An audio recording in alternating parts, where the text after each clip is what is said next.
Podcast Devenir adulte.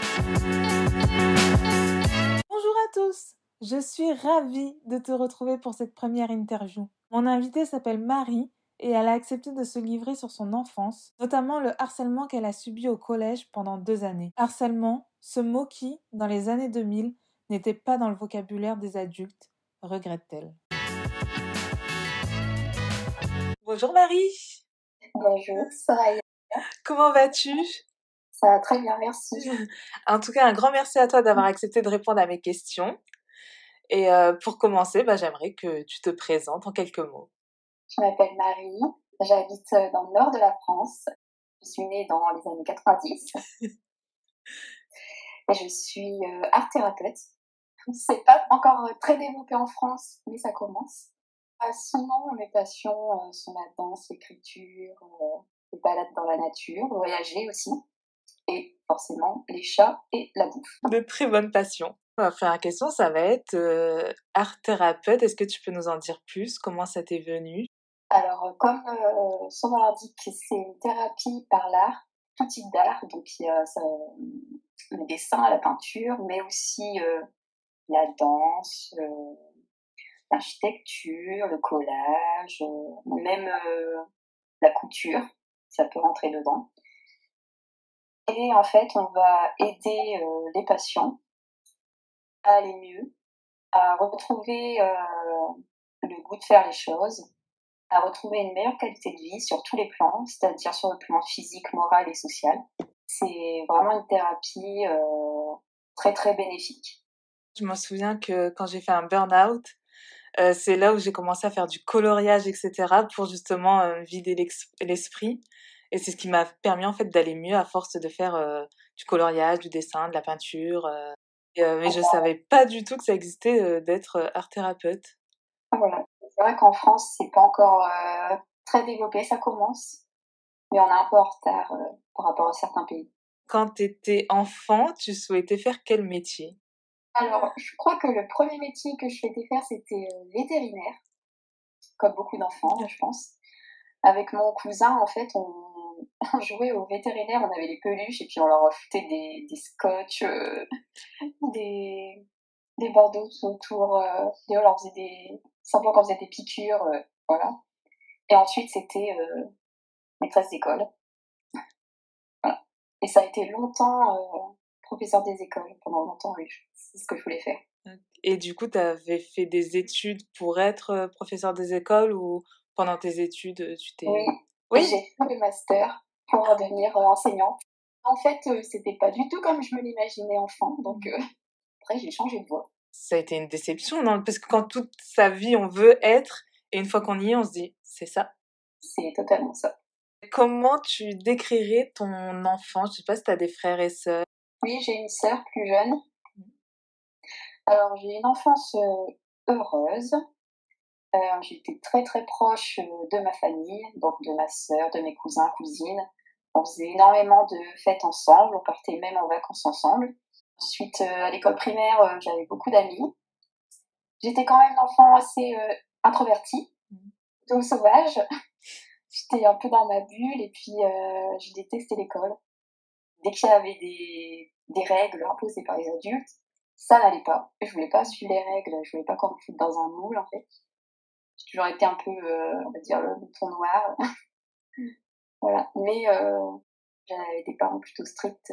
Je ramenais les bonnes notes et je respectais la maîtresse. Voilà, pour pas me faire discuter. Mais sinon, très très rebelle, on va dire. D'accord. Est-ce que tu avais genre des heures de colle, etc. ou ça allait Non, ça allait quand même de ce côté-là. Une fois, je me suis fait virer de cours en allemand au collège. Voilà, mais sinon, non, je n'ai pas eu un cancre, comme on dit. Non. Et est-ce que tu as fait une crise d'ado? Je ne pense pas avoir fait une crise d'ado. Non. Je me suis rebellée, comme tous les enfants, quoi. J'imposais ma façon de penser, mon style. Mais sinon, c'était pas vraiment une grosse crise d'ado. Non. J'étais plutôt sage, entre guillemets. Donc mes parents, ils ont vraiment pas à se plaindre de ce côté-là. Un enfant modèle. Ce qui a été dur, on va dire, c'était l'entrée au collège. Et là, c'est là que j'ai découvert que les enfants sont très méchants entre eux. Je me suis fait harceler pendant 2 ans environ. Ça a été dur, mais j'en suis sortie. Et t'en as parlé ou tu gardais ça pour toi? Est-ce que t'en as parlé, par exemple, aux pions du collège ou vraiment tu ne voulais pas que ça se sache, tes J'en ai parents? jamais vraiment parlé aux adultes. Puisqu'en plus, je pense que le mot harcèlement à l'époque, dans les années 2000, c'était pas du tout dans leur vocabulaire. Mmh. Pour eux, c'était juste des chamailleries entre enfants, quoi. Mais ouais, c'était des humiliations, des moqueries, surtout pendant 2 ans. Et t'en as jamais parlé à personne? Pendant ces 2 ans-là, t'en as pas parlé? J'en ai parlé un petit peu à une de mes tatas qui m'a soutenue à l'époque. Mais heureusement, j'avais aussi mes amis. Mais sinon, non, à l'équipe. C'est pas trop indiscret, comment ça s'est arrêté? Ben, ça a commencé parce qu'un jour, en fait, j'ai craqué, j'ai pleuré dans la cour et tout ça devant mon cousin qui était dans ma classe aussi.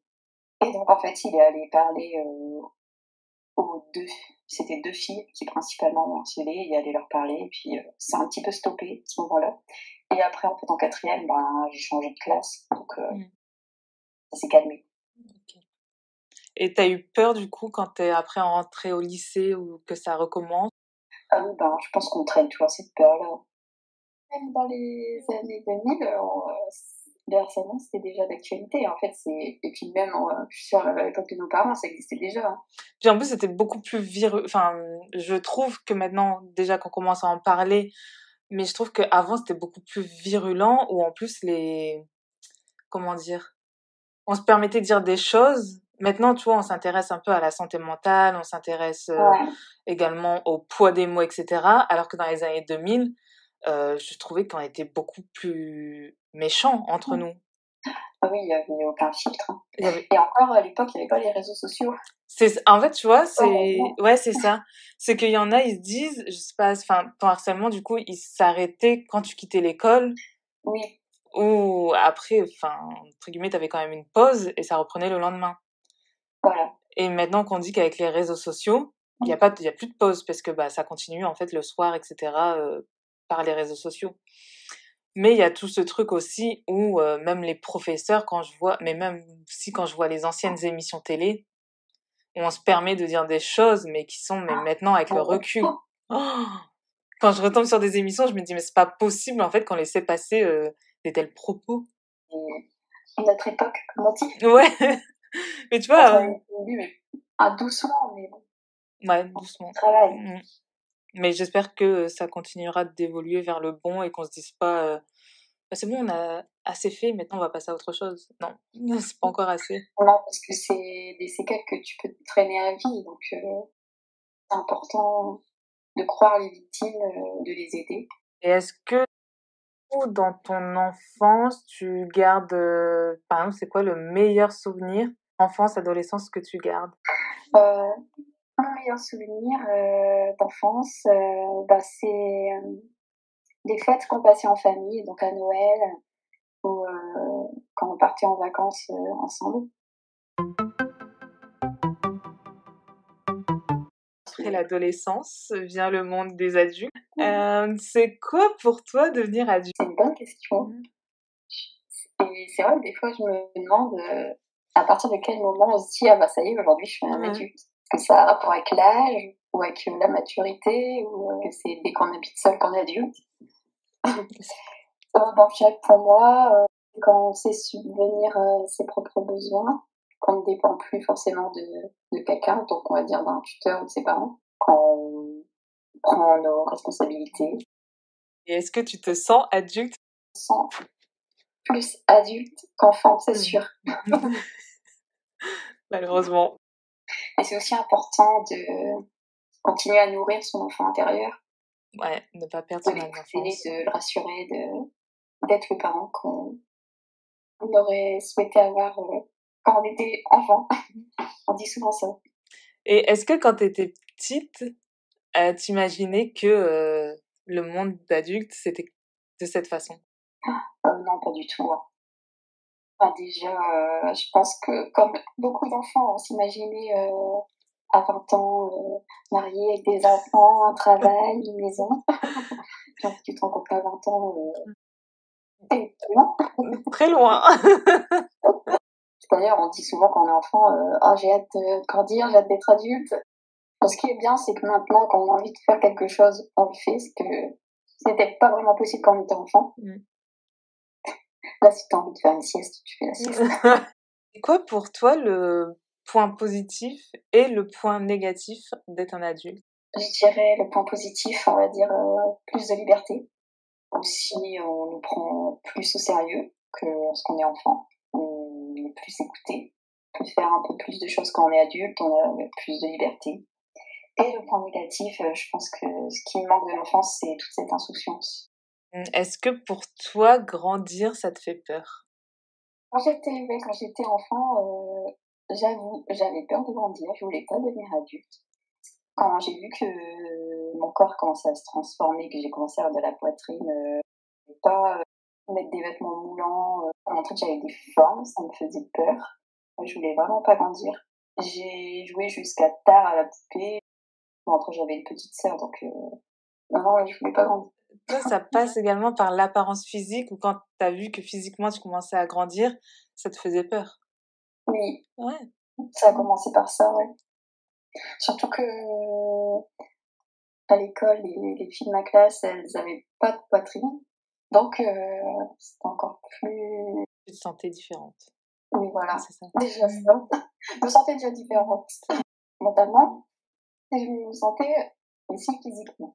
Je pense qu'il faut dire en tant que femme qu'il ne faut pas avoir peur de vieillir parce qu'il y a tellement d'injonctions à rester jeune, avec le corps ferme, les cheveux pas gris, pas de rides. Non, il faut accepter de vieillir, faut pas en avoir peur. Faut accepter le temps qui passe. Est-ce que tu ressens une certaine pression sociale en tant que femme adulte, comme tu l'as dit?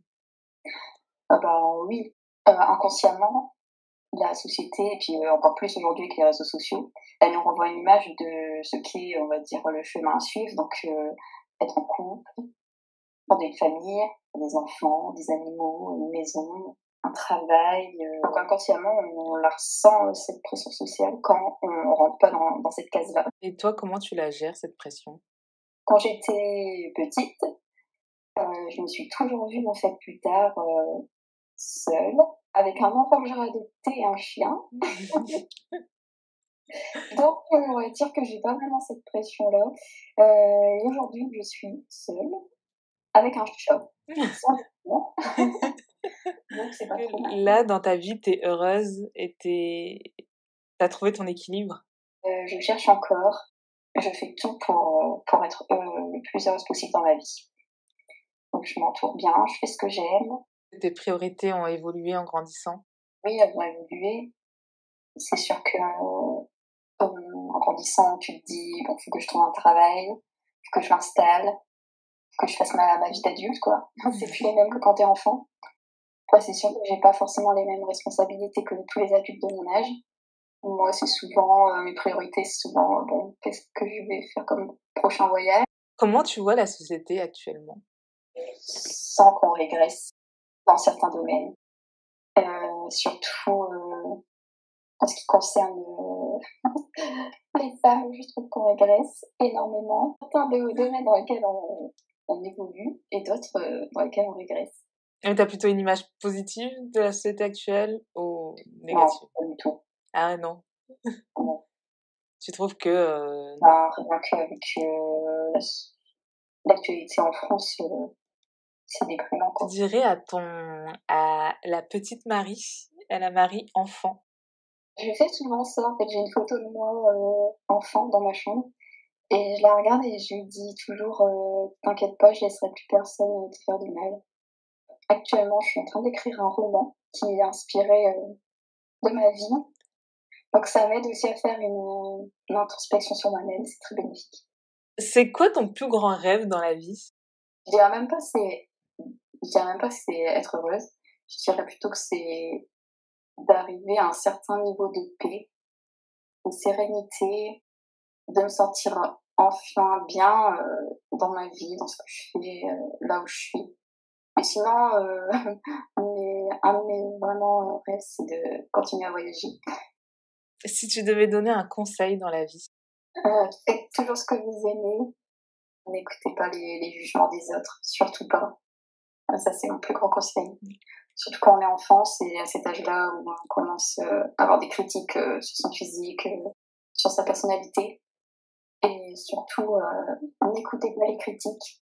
On est tous uniques, chacun est comme il est. C'est ça qui fait notre force, c'est qu'on est différents. C'est pour ça que j'aimerais être thérapeute dans les écoles, pour vraiment révolutionner le milieu scolaire, aider les enfants à parler, à communiquer. Ouais, c'est important dès le plus jeune âge. J'ai été choquée quand j'ai vu que beaucoup d'enfants de 10, 12, 14 ans qui étaient harcelés se suicidaient. Ça m'a choquée parce que je me suis dit, à cet âge-là, tu penses déjà à la mort, quoi. Est-ce qu'il y a une citation qui te suit dans la vie? Ma citation favorite, c'est poursuivre les étoiles, ne pas finir comme un poisson dans un bocal. C'est extrait du film Le Hérisson. Alors je sais pas si elle est dans le livre, mais en tout cas elle est dans le film. J'ai 10 questions rapides à te poser. Tu réponds du tac au tac. T'es prête? Prête. Lève tôt ou lève tard? Lève tard. Miel pops ou choc-à-pic? Choc-à-pic. Bonne élève ou plutôt dissipée? Bonne élève.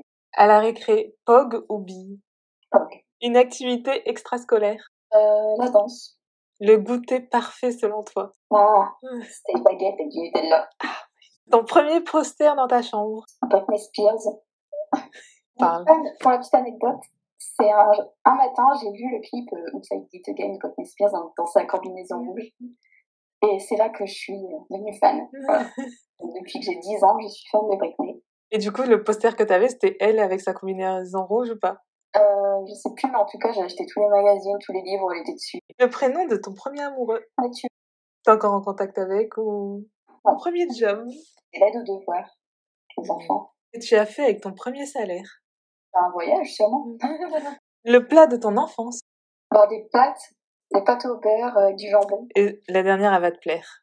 Ton premier voyage à l'étranger? Alors, mon premier voyage, c'était en Angleterre. C'était en classe de 4e, c'était le voyage scolaire. Ah oui! Et le film LOL, tu sais quand ils sont partis justement en voyage en Angleterre? Oui. C'était, franchement, mais je me suis dit, c'est ce qu'on a vécu, tu vois. Ouais, c'est exactement ça quand ils regardent, ils sont en plus et regarde-nous, c'est ça! C'est trop ça, vous vécu quasiment la même scène. Mais je m'en souviens au cinéma quand j'ai vu le truc, je me suis dit, c'est pas possible, mais c'est exactement ce que j'ai vécu. Bah écoute Marie, un grand merci. Est-ce que t'as un mot de la fin? Alors, le mot de la fin, paix et amour. Soyez indulgents envers vous-même aussi.